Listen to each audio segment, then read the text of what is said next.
Oh, yeah, yeah. What can we do? Okay. So All right, so leave you follow here. along. I will mute, okay, in case yeah, I will want to talk something. Of I don't course. want to interrupt your class, okay? But I'm listening. Good to know you're there. Perfect. Thank you, Rabbi. Bye. Drive safe. All right, to everyone else, welcome as well. Let me just get my screens lined up here. I hope everybody is having a nice evening. Maybe everyone's a little bit on the Yes, quiet yes, side. Rabbi. Oh, there we go. How you doing, Rabbi? I'm doing great. Good, good.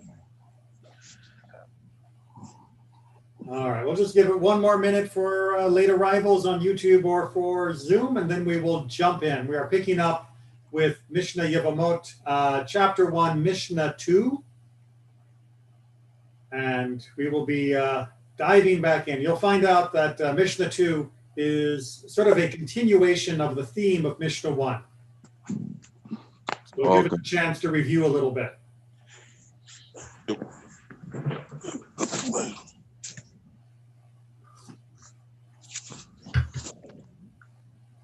All right, I think 4 minutes is about enough of a buffer. So let's go ahead and dive in. So we are continuing with our discussion, which go back and check out last week's video if you missed it. I absolutely commiserate, starts off in the middle of the topic of Yibum, of levirate marriage, and assumes a lot of knowledge that if you're just starting here, you probably don't have yet. That's why the week before, go back and watch that video, we talked about, looked at the overview of the halakha, of the laws for this, just to give you a little bit more grounding. So with Mishnah 2, we're going to pick up with that theme, and we're going to continue to talk about this idea of one woman who is exempting her rivals. Now, again, the word rival here doesn't have any emotional weight at all. We're not talking about rivals like grrr. We're talking about just other wives married to the same men. That's all that word means in the context of levirate marriage. And exempting here, we're talking about the issue of if there is a woman who is married to one brother and she is now left as the widow, and she would be forbidden to marry the remaining brother, then she is not allowed to do Ibum. The classic example here is of daughter, meaning that in the ancient world, it was not unusual for a man to marry his niece. Now, of course, his niece is his brother's daughter, and obviously you can't marry your own daughter.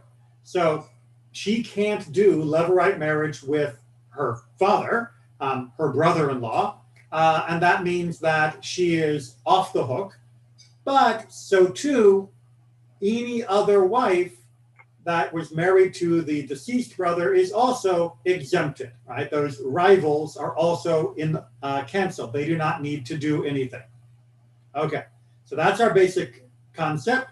How does this work? What is the extent of this exempting? What is the extent of dealing with these rivals? That's where we're going to pick up. Let me scroll down and get all the English on one screen. Well, close to. How do they exempt their rivals' wives? If his daughter or any of the other of these forbidden relatives, right? So daughter is going to be the classic example, but we'll be using this to cover any of the 15 versions we saw in the previous Mishnah. If his daughter was married to his brother, who also had another wife, and he died, then just as his daughter is exempt, because you can't marry your daughter, so is her rival exempt, right? If you can't marry one, you can't marry any, right? That's the general rule that the Mishnah is laid out for us. If you can't marry one of the widows, you cannot marry any of the widows. If his daughter's rival went and married a second brother of his, who also had another wife, and he died, then just as the rival of his daughter is exempt, so is his daughter's rival's rival exempt, even if there were 100 brothers. All right. This time I'm going to try and draw the picture because I know that this is where it's getting confusing. Just a second. Let me get. All right. We'll try it this way first. How small is this? All right. So we've got man 1. We've got, come on, wife 1. We've got man 2. Come on, man 2. We've got wife 2. And then we're going to get to man 3. And we'll get to wife 3. We're going to be moving these people around here in just a second. All right, let's try and move this up to here where there's not as much clutter. That needs to be moved a little higher. All right. So, and there. All right. We have man 1. Oh, Aaron, you have a question already before I try to explain this? Sorry. Yeah. I know I asked this before, but I still don't get. You said it's strict. The fact that all the wives are exempt and would rather end the lineage before having him marry a wife who was eligible. I still don't get how one's strict and one's lenient if we know that one of the rival wives would be eligible. Right. So the rabbis do not want to. Remember, you're not allowed to marry your brother's wife in general. Right. Right. So the issue here is trying to clear that up, and that's it's really there's at this point we'd have to go back into the Midrash Halakha to show you the argument about why they think that's the case, but I think we just need to move forward saying that the rabbis believe that this is what the Torah is trying to say. It gets into a little bit more complicated with the notion, which I didn't want to delve into too much, of the idea that if she marries somebody outside, then that means there are people inside. And if there are people inside, then that means that there are certain categories that she's not allowed to marry. And if one can't, then it's a blanket thing. This is argued about. In fact, we're going to talk about an argument over this in just a minute when we get to the issue between Beit Shammai and Beit Hillel. But for the moment, we're dealing with the Mishnah as it's come down to us, which is, if not one, then none. So just bear with me on that principle for this explanation. Otherwise, we're never going to move past point 1. Okay, so we have man 1, who is married to woman 1 and woman 2. Everyone's got that, right? He's got 2 wives. And woman 1 is, woman 1 is just your regular old kind of wife. And, there we are. And woman 2, hold on a second. There's no way to change that now, is there? No. We're going to put that, hold on. There. Okay, so woman 2 is actually the daughter of man 1. No, wait, that doesn't work. Darn it. Hold on a second. That's what I meant. Woman 2 is the daughter of man 2. Okay, so man 1 is married to woman 1. Man 1 is also married to woman 2, who also is the daughter of man 2. Man 1 dies, right? Off he goes, right? He is now dead. Woman 1 would be fine to marry man 2, normally. If there was no woman 2, woman 1 would do yibum, would do levirate marriage with man 2, no problem. However, woman 2 is the daughter of man 2. And therefore, she is not allowed to marry man 2, right? Not at all. It's not going to happen because that is a forbidden union. You can't marry your daughter. Right? That's why it's saying if his daughter was married to his brother, who also had another wife, and he died, then just as his daughter is exempt, so her rival is exempt. So right now, these 2 people are exempt. we're done. So Go ahead. so both woman automatic divorce, right? But there's not even a divorce. They are just widows. They free. They are free 100%. Okay. Okay. If and now we get to the second point. If the daughter's rival, that's our woman one, went and married another brother, right? Let's not get into why she is, but let's just point out that she is, right? She's married another one, right? She's the rival, but she's now married to another brother who also has his own wife. So now he's married to two women. He's married to the widow of man one, and he's married to some other woman. And then and then he dies, right? So now man three is now dead. Then woman one cannot marry man two because she was already disqualified because of woman two. And woman three also cannot marry man two because she's disqualified through the transitive property of woman one being disqualified. And this goes on, as it points out in hyperbole, even if there were 100 brothers. So I mean, anytime if the man have two women, but one of the women if a daughter from the man die, however even if he got three women, but one of the woman is his daughter, he cannot marry to anyone. Correct. None of the remaining women are eligible to marry man two. To any woman, even if they not have Correct. any relation. All the others are covered by the same rule. Exactly. What this Mishnah is adding is that even to the second, third, fourth, 15th, 16th, 100th level removed, if there was ever a person that was exempted, then any of their other rivals that get exempted or that are with them are exempted by continuation. That's what I mean by the transitive property. Woman, So what's so that?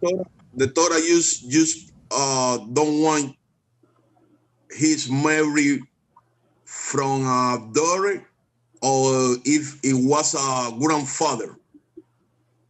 Well, that's what the Mishnah 1 outlines all of the 15 cases. But basically, yes, you're not allowed to perform levirate marriage if it would create a forbidden union. That's you can't say, oh well, the Torah told me to marry my brother's wife, and my brother's wife's my daughter, so okay, no, right? You're not allowed to. That is generally speaking pretty obvious to most people. The part that's really weird here, and that's difficult for people to get their head around, is that the other wives are also exempted as soon as one wife is disqualified. Okay, but we have a problem. We cannot marry to the women of the brother if the brother is alive. But correct. But if he died, but he got the sooner he got like a family with that woman, we cannot do a ibun too, right? Right. You can't do the levirate marriage if it would create that forbidden union. And okay. The only case. Hold on a second. I think Natan was also trying to jump in. Natan? Yes, and question. If you have, for example, A has three wives, okay, and he passed away, meaning that the next one need to take the three wives, or can take one wife and the other brother and the second wife and the third brother and the third wife? They go as a package together, or you can separate the wives? We'll get to what happens in normal circumstances where we don't have any of the family conflicts in a later Mishnah. So I'm just gonna tell you to hold your horses. We'll get there eventually. But right now we're just dealing with the rather rare circumstance which is why I don't want to, spend too much time on it, of what happens if the Levirate marriage would create a forbidden union. Now, I have my own hypothesis. This is just me, Rabbi Neely. It's not anyone else. Don't write it down as though it was, taken from heaven. I have my own theory of why this is how the Mishnah begins, because it's a really strange topic to start your first couple Mishnayot in this whole section about. And my own theory is that they are trying to point out that the creation of a forbidden union, the creation of the wrong union, is worse than just allowing there to be the separation after the death and no continuation. That yes, the Torah says there should be a continuation, but the Torah in numerous other places also warns us against having the wrong marriage, about having two people joined together that shouldn't be. And I think, again, this is my own hypothesis, that the rabbis are starting here, rather than with like the more basics of Levirate marriage, to try and remind us that the wrong partnering is worse than just letting that line die out. And they're pointing out that this is to such an extent that they are willing to go through this 100th level transitive, property of exemption to avoid even the hint of any issues here. Like I said, this is not 100% settled, as we're going to see when we get to the argument between Beit Hillel and Beit Shammai. But I want to finish off this Mishnah because I want to finish off this Mishnah. And hold on, need to get my mouse again. All right, scroll down. There we are. Even to Rabbi, sorry to interrupt you again, but because my question exactly is connected to what you say, because if the problem that one is a daughter of someone, okay, and you don't want that to happen, so it's fine that if you can't, that person, that wife that is the daughter of the future the father to be his wife, that's okay, and I understand.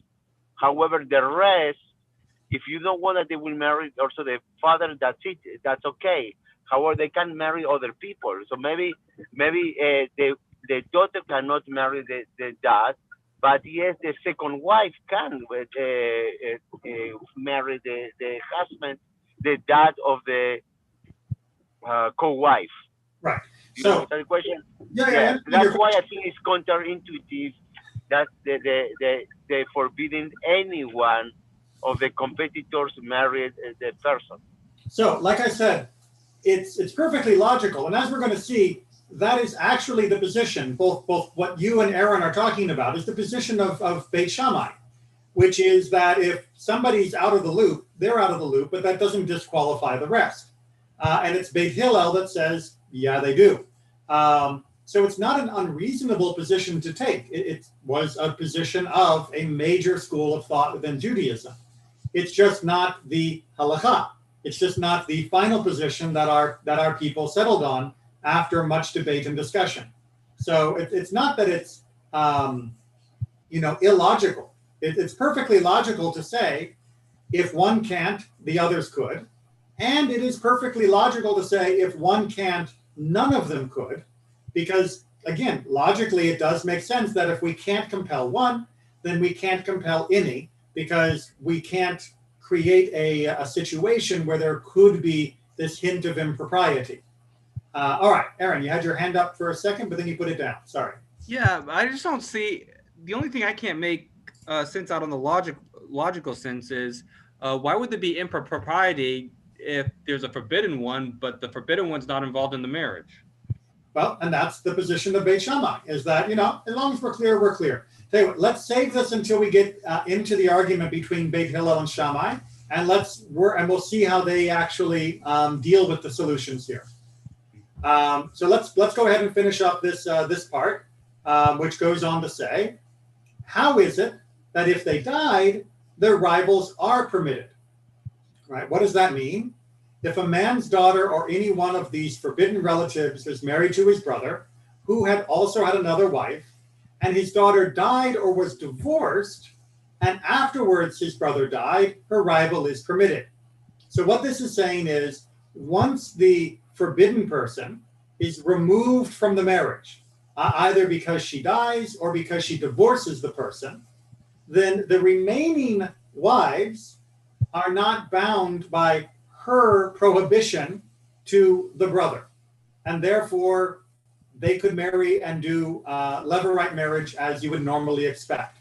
So the transitive connection of one to the other, to the other, to the other, only applies if the death occurs when the both women or multiple women are married to the deceased, which would create that impossible union. But if that person who would create the problem was only married for a while, but is not present at the time of the death, then her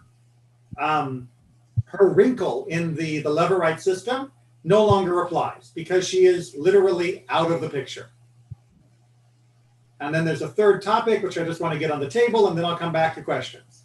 The rival of anyone who can make a declaration of refusal, but did not make a declaration of refusal, must perform chalitza and not have yibum.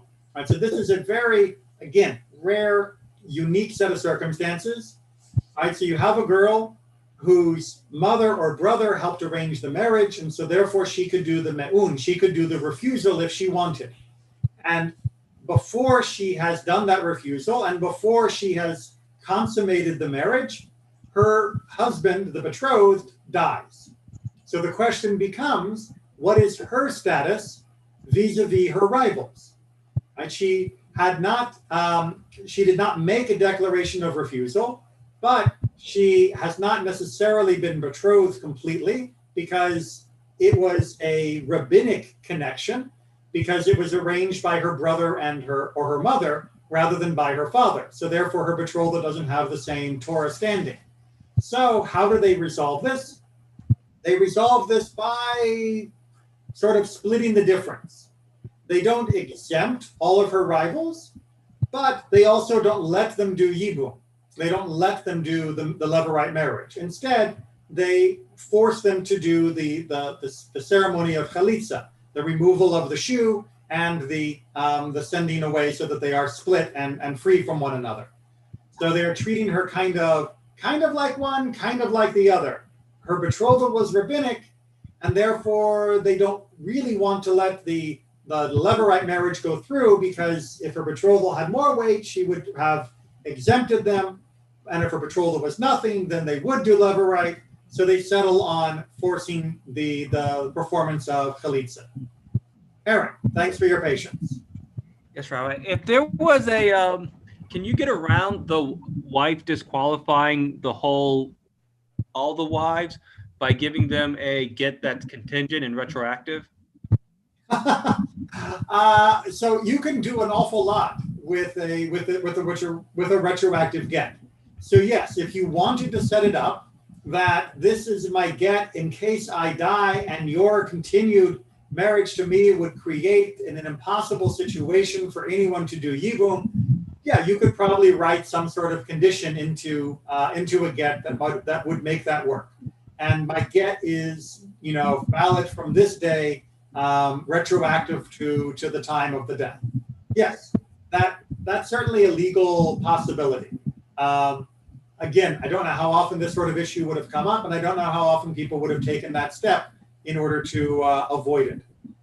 In general, the rabbis, as we're seeing here, they don't mind canceling the ability to do yibum, to do levirate marriage.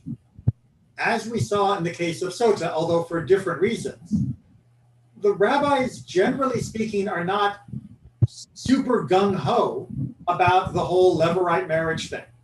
Even in your standard vanilla, nothing interesting happening, two brothers, one wife, no connection between them, they're not exactly like, woo, yay, we get to do it. It's more like, well, okay, yeah, I guess in this case there's no objection. They generally seem to be erring on the side of, we're going to find a way out, whether it's exemption in this case, or whether it is requiring chalitza, like we see in the final part of this Mishnah. They're generally not like, wow, about the prospect of doing this. Yes, go ahead. So, Rabbi, does it seem weird that they name this thing a mitzvah and then they find ways around it? Because this actually reminds me of constitutional rights. Explain the constitutional rights reference. I don't see the straight application. Oh, like it's mostly the Fourth Amendment, the right to be free from search and seizure, and then they make all these exceptions where they can search you anyways.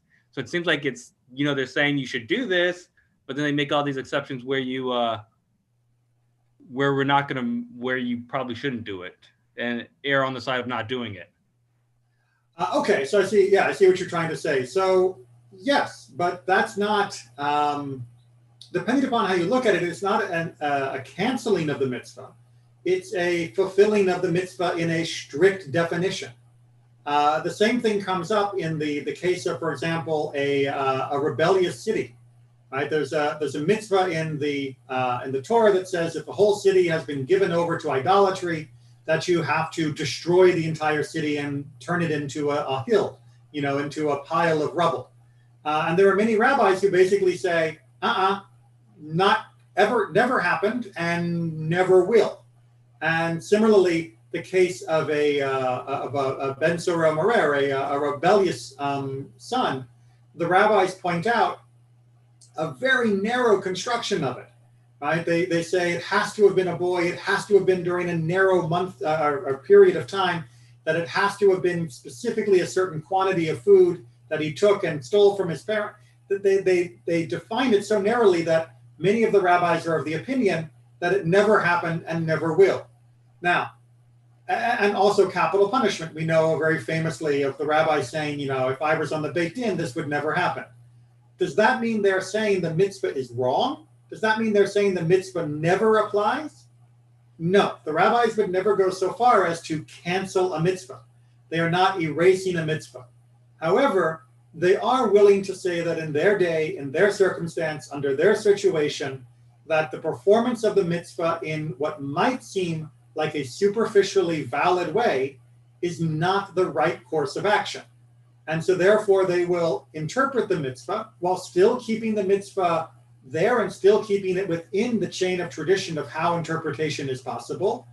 They will interpret it in a way that handcuffs the mitzvah, that severely limits its range of applicability, and doing it in such a way that they are able to maintain a harmony with all the other commandments that they are trying to make sure are also being observed.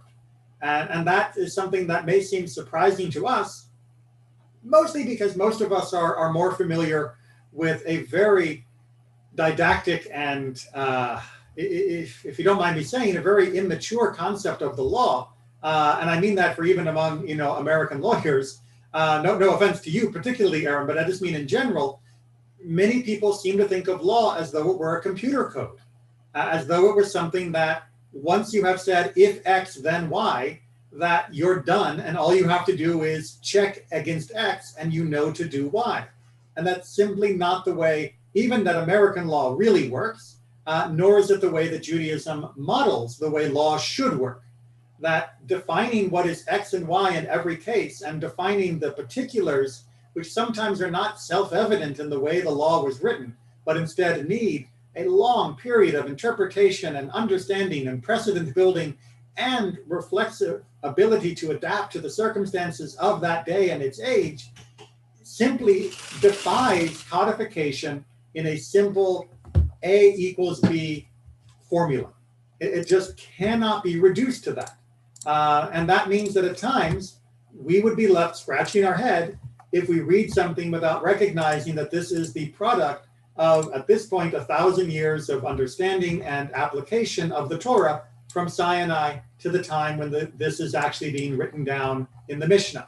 And then when we read through the Talmud, and maybe someday we'll go back through all of the Masechtot that we've done and do them in the Talmud as well, we'll see how they get applied further and further modified, if you will, in their application and interpretation. And then when you read through the Middle Ages, how the law books were written and how the responses were written, you get an additional variation on those applications all the way up until the modern day. And yes, you can't just suddenly come around and say, you know what, I think that Shabbat is on Sunday. That's a problem. You can't just come around and say murder is fine, adultery, sure. Those are all big issues. But a lot of the details of many of the mitzvot do have the room for interpretation that is allowed them to move beyond what a superficial reading might have yielded.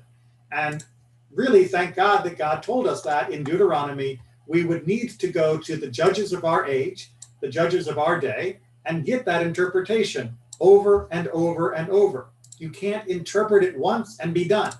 The interpretation needs to continue within the bounds of the tradition, within the bounds of precedent, and within the bounds of the day that you are living in. And that is, at the heart of how Judaism has survived and remained relevant for 3,000 years, and 2,000 of which we have a more explicit record of. And someone is saying something in the chat. Okay, good. Just a little note.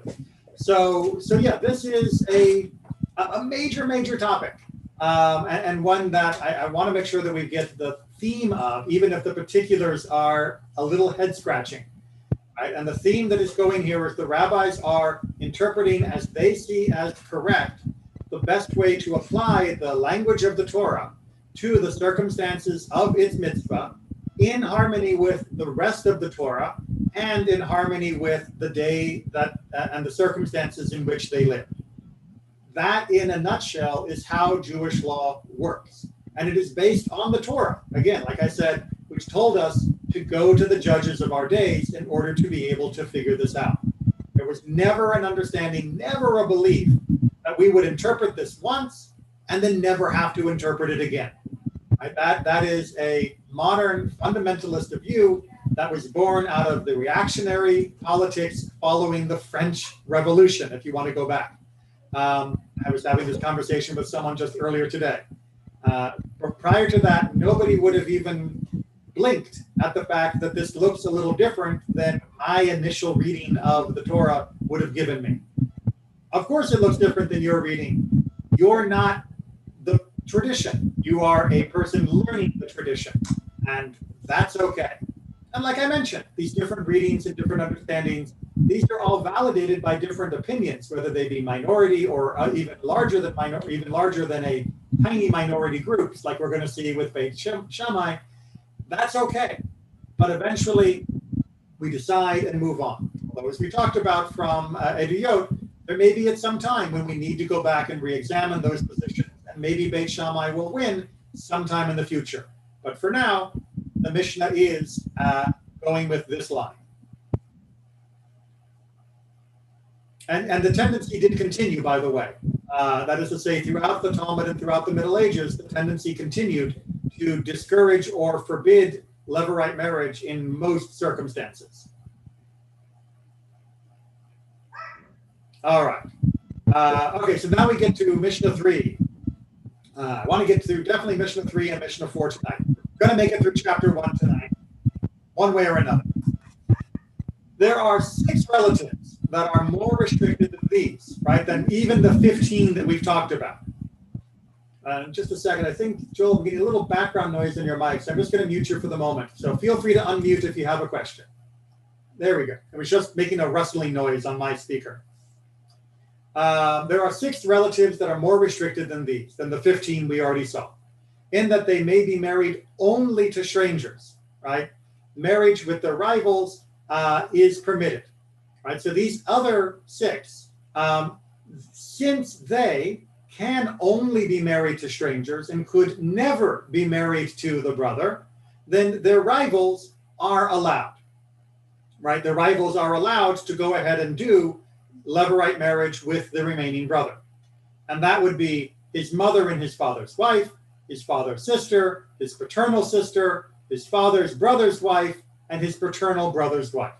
In all of those cases, the logic that you guys had, the question that you were saying, well, shouldn't the rivals be permitted? And the answer is, in this case, yes. In those cases, the rivals are permitted because the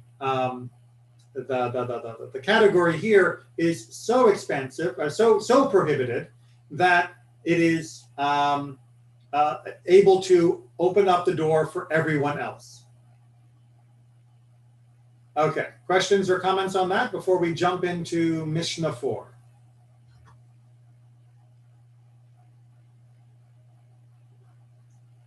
Okay. Mishnah 4, one of the most famous Mishnahs in all of Yevamot, because it's one that is often quoted for many purposes, as we'll see.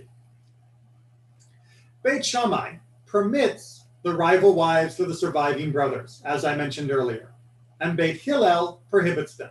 A reminder that Beit Hillel and Beit Shammai are the two schools of thought that continued after Hillel and Shammai, the two teachers, passed away.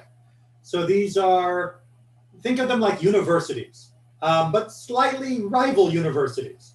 And by rival, again, I'm not talking about mean rivals. I'm talking about competing lines of interpretation. Beit Shammai had its own interpretation, and Beit Hillel had its own interpretation. So in this case, Beit Hillel follows the line of the Mishnah that we've seen so far, saying that the rivals are prohibited. And Beit Shammai is saying, no, the rivals would be allowed to marry. Yes, Aaron. Weren't these rivals actually don't they have instances where these rivals actually were kind of violent rivals? So there were occasions when it would bubble over into problems, mostly around politics, unfortunately. But in general, the rivalry was passionate and it was definitely heated. But in general, they did not try to settle their arguments with violence, again, except for a few political cases. And in general, as we're going to see, they still maintain very cordial relations between these two different schools of thought. But the heifer was the main one, right? What's that? Wasn't putting the hands on the cow the big one? That was one of them where things can get very heated, yes. There was also a major issue with regards to the rebellion against Rome between these two schools of thought. Really? I thought Hillel was dominant by then. Yes, and Shammai stacked the court. They literally had a special convention of the meeting, and they stationed armed guards to keep the Hillel people out so that they wouldn't have a majority. But that's another conversation. I don't want to go too political today of all days. Although hopefully we will learn a bit of a message about how it should be done rather than some of our mistakes within our own Jewish community. All right, so let's finish up describing the differences they have. If they perform chalitza, right, so this means regardless of which side is saying which, they went ahead and did chalitza anyway, meaning the women who were supposed to be either allowed to get married under Beit Shammai or who were prohibited from doing this at all, they went ahead and did chalitza. That's the ceremony of separating and saying, I'm not getting married. Beit Shammai disqualifies them from marrying a priest, right? Because a woman who has been divorced is not allowed to marry a Kohen, not allowed to marry a priest. And Beit Hillel makes them eligible. So what's the logic here? Well, Beit Shammai says they were allowed to get married, which means they were partially betrothed, and then they did chalitza, and now they're free, but that still counts as enough of a marriage to disqualify you from marrying a Kohen because you're now a divorcee. Beit Hillel, on the other hand, says, whatever ceremony you thought you were doing when you did chalitza, you were not permitted to get married to that guy anyway, therefore your ceremony has no standing, and you are allowed to get married to the priest. Everyone following the logic? It's hard, I know. Right? Because we want people to be consistently strict or lenient, but it doesn't work like that. Right? Beit Shammai is being, in quote, lenient by letting more women get married, but that means that they are disqualifying them when it comes time for the priest. And Beit Hillel is the exact opposite. Second option, if they perform yibum, right? If they go ahead and get married when Beit Shammai says it's okay, and when Beit Hillel says it's not.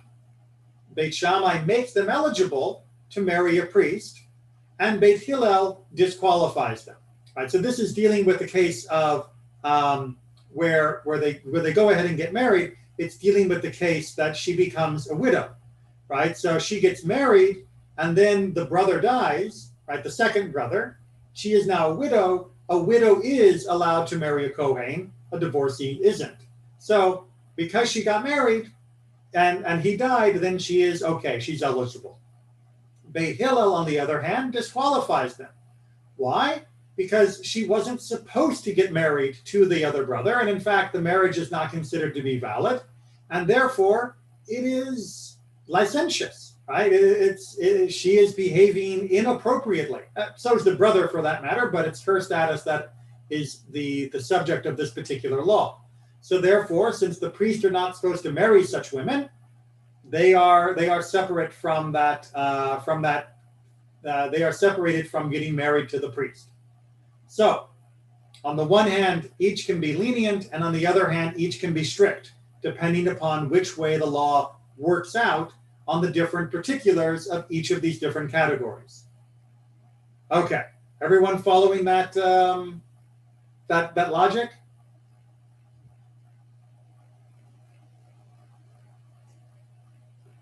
Okay, now we get to the part that gets quoted the most. And I will confess that most of the time when this gets taught, this section of the Mishnah or the Talmud that comes along with it, most teachers don't bother trying to explain the first half because, well, it's complicated. And as you've seen, this is our third week of discussing Yevamot, and this is as far as we've gotten, and it's still very head-scratching. So if you study this again, you may notice that you've got a bit of a leg up on others because you actually have some understanding of what the main issue is here. But let's go ahead and point out what happens. Makes them eligible and disqualifies them. Though these forbid and these permit and these disqualify and these make eligible, right? Even though they have these literally 180-degree opposing views, which absolutely change the status and standing of these different relationships, of these different marriages. Even though that happens, Beit Shammai did not refrain from marrying women from the families of Beit Hillel, nor did Beit Hillel refrain from marrying the women, the families, right, of Beit Shammai. Right, just go ahead and let that absorb if you're, and I'll explain it while you get that sinking in. Right, you've got two different groups, two schools of thought. Each school thinks that the other side is allowing people to get married who shouldn't get married, in this case, priest and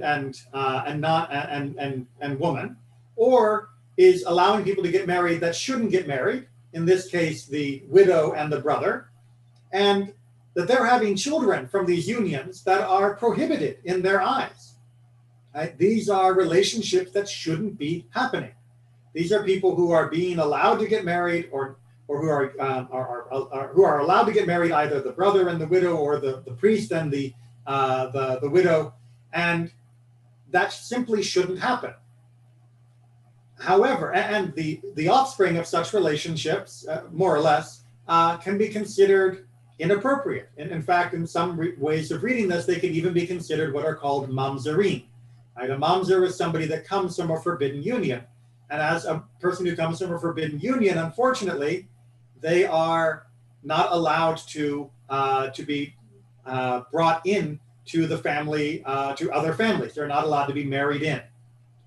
Even though they have this argument, even though they have this fundamental disagreement, they are still letting their families intermarry. Now, the Talmud goes on to say that they did take precautions. More specifically, each side let the other side know, hey, just so you know, this child comes from this family, and I know you're strict on this in a way that's different than us.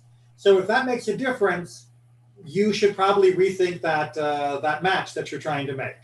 But they would volunteer that information, and they would make sure that everybody knew who was being strict in which ways, so that everyone would be comfortable with the marriages that would happen, even though the marriages that would happen, which didn't involve any of these intricacies where they disagreed, but the 99% of everyone else's family, would still be meaning you're joining into the family of somebody who I disagree with diametrically on major issues.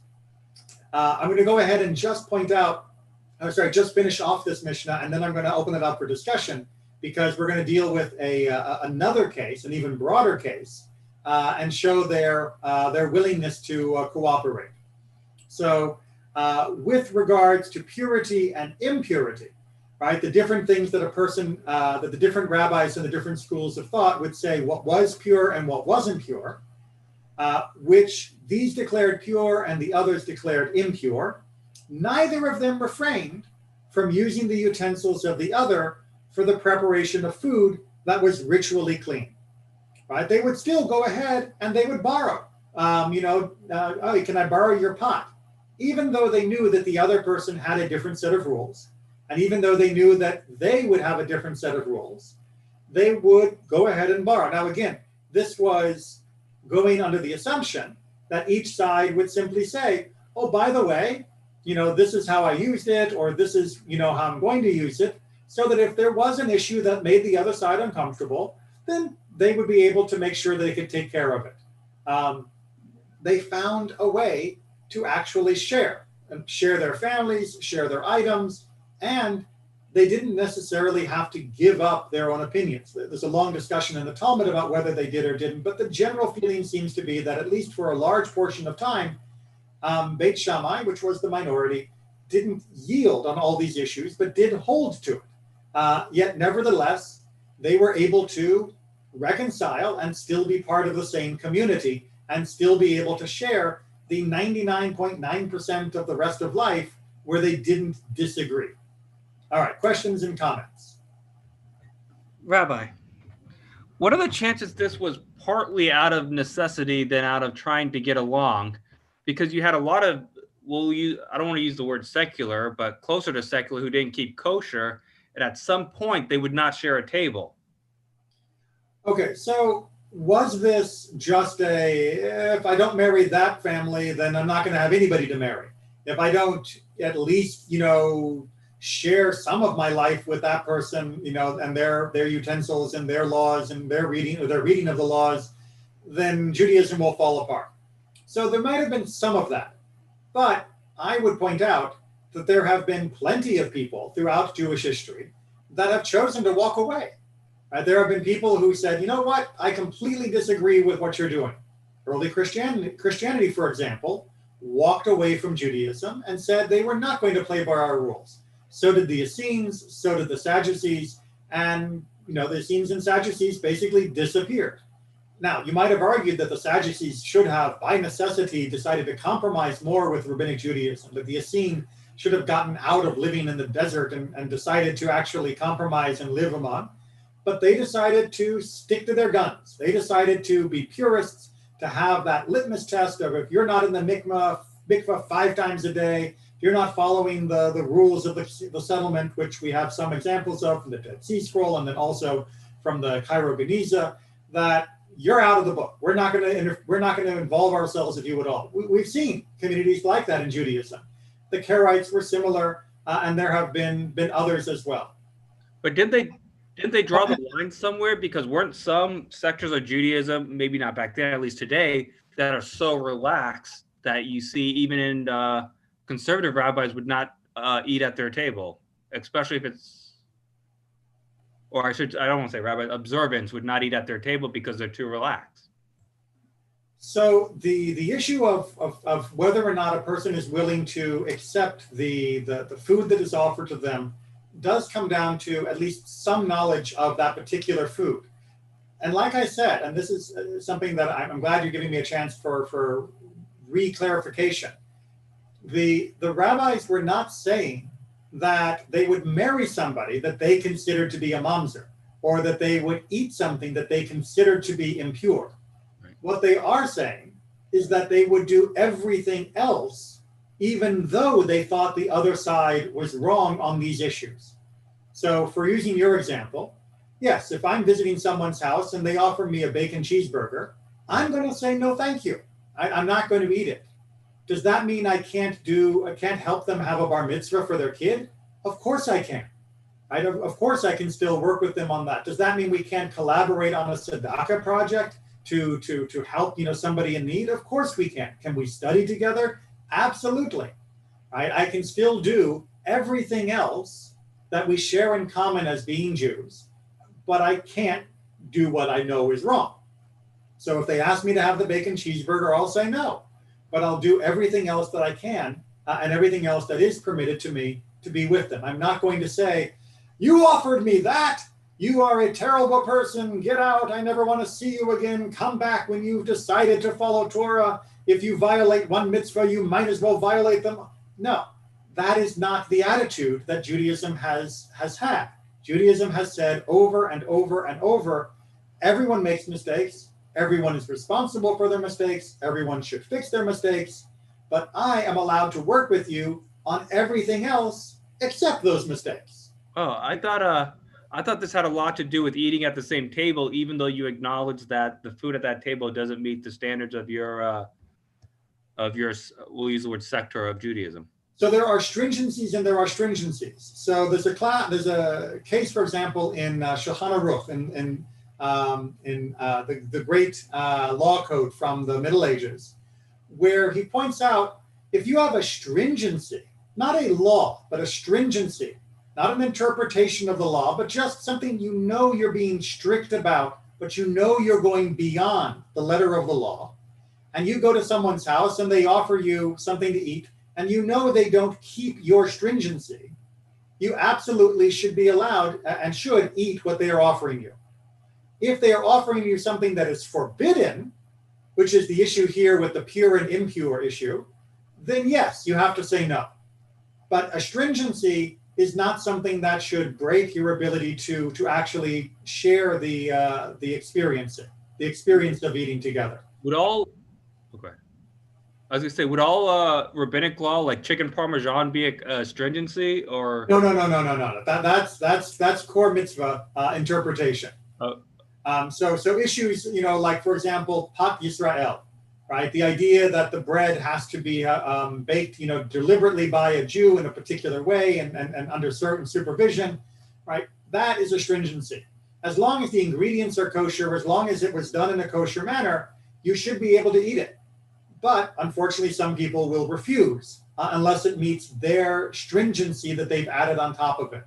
Another example might be, swordfish, classic example, right? Swordfish, some people avoid it because they originally thought it wasn't kosher. Now they know it is kosher, but they've already adopted the stringency of not eating it. You go to someone's house and they offer you swordfish, and you know that everything else that is involved in the making of that meal is kosher, you should eat the fish because it is kosher. And there is no reason to say no except for your stringency. And your stringency is not more important than the relationship with the rest of our nation. So they're not saying this, you should be lenient for the sake of the community. That's not what they're saying then, right? It's not saying you need to interpret leniently. It's not saying you yourself have to be lenient if you wish to be stringent.